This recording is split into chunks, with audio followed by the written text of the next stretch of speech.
Hello and welcome to Community Kitchen's At Home Edition. My name is Pauline and welcome to my kitchen. Today, before we get started, we're going to make sure we wash our hands with some warm water and soap for 20 to 30 seconds. For the tomato jam recipe, you will need 3.5 pounds of ripe tomatoes, 1 yellow onion chopped, 1/2 cup of brown sugar, 1/2 cup of granulated sugar, 2 tablespoons of apple cider vinegar, 1/2 teaspoon of ground cumin, 1/2 teaspoon of ground coriander, and the juice of 1/2 of a lemon, which is approximately 2 tablespoons. For the rosemary sugar cookies, you will need 1/2 cup or 1 stick of butter softened, 1/3 cup of sifted powdered sugar, 1.5 cups of all-purpose flour, and 2 tablespoons of chopped fresh rosemary. Today we're making an appetizer that can also be packaged and given as a gift from your kitchen. Just remember that this jam lasts for about 2 weeks in the fridge, and if you'd like to store it longer, just make sure to cook it in a water bath for about 15 minutes. All we've done is we've roughly chopped our tomatoes and onions. We're going to put that into a heavy bottom pan, add in all of our other ingredients, and cook it on high until it starts to boil. Once it boils, we will turn it down and simmer for about 3 hours, or until it's thick as jam. Now here's a pro tip. Before you use your lemon, roll it on the counter or heat it in the microwave for 15 seconds and you'll get way more juice out of it. Now if you don't have a lemon reamer, simply squeeze the lemon into your hand and that way you can catch all the seeds before they go in.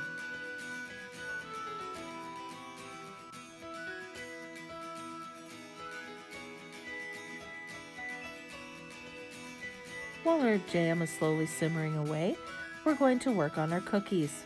Take your butter that has been slightly softened and add to the bowl of your mixer. If you don't have a mixer, that's okay. Just put it in a bowl and either use a hand mixer or a spoon and beat until it's nice and creamy.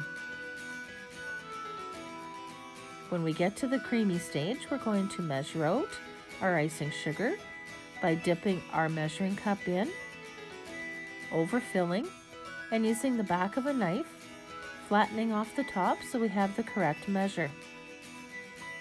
We're going to add this a little at a time to the butter until it's nice and incorporated. Making sure to stop every once in a while and scrape down the bowl so that everything gets mixed well. After a quick stir of our jam, we're going to incorporate our flour into our cookie batter. We're going to measure the same way by overfilling the cup and then taking the excess off with the back of a knife. We're going to want to add this in a little at a time, making sure to scrape the sides and the bottom of the bowl as we go.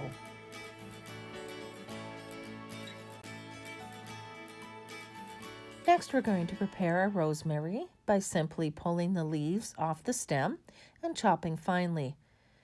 Now, if you don't have fresh rosemary, you can always use dry, but use about 1/2 of the amount it calls for in the recipe. Next, we're going to stir this into our cookie dough before we form it into a ball with our hands. Now that our rosemary is added into our batter, we're going to put some flour on our cutting board, grab a small amount of the dough, and form into a ball. Now, it may feel like it's not sticking together, but it will. Once you have your ball formed, flatten it out on top of your flour, sprinkle with a little more flour, and using a rolling pin, roll out to about 1/4 inch thick. Now you notice I keep turning mine. I always grab just a little bit of the dough, roll it, turn it, roll it, turn it. That way it doesn't stick to the board. If you don't have a rolling pin, don't panic. You can always use a bottle or any straight-edged thermos. Now using a cookie cutter, we're going to cut out the shapes and re-roll the dough that's left over. Once you have your shapes cut out, you're going to place them gently on a parchment lined or lightly greased baking sheet and into an oven that has been preheated to 350 degrees for approximately 16 to 18 minutes or until lightly golden brown. Make sure to keep stirring your jam throughout this process.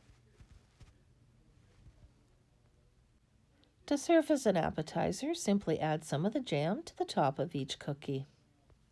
Thank you for joining me today. I hope that this recipe will become a favorite of your families. Now, if you enjoyed the recipe today, make sure to head on over to Algoma Family Services Facebook and YouTube page, like and subscribe to get notifications when the next video is released.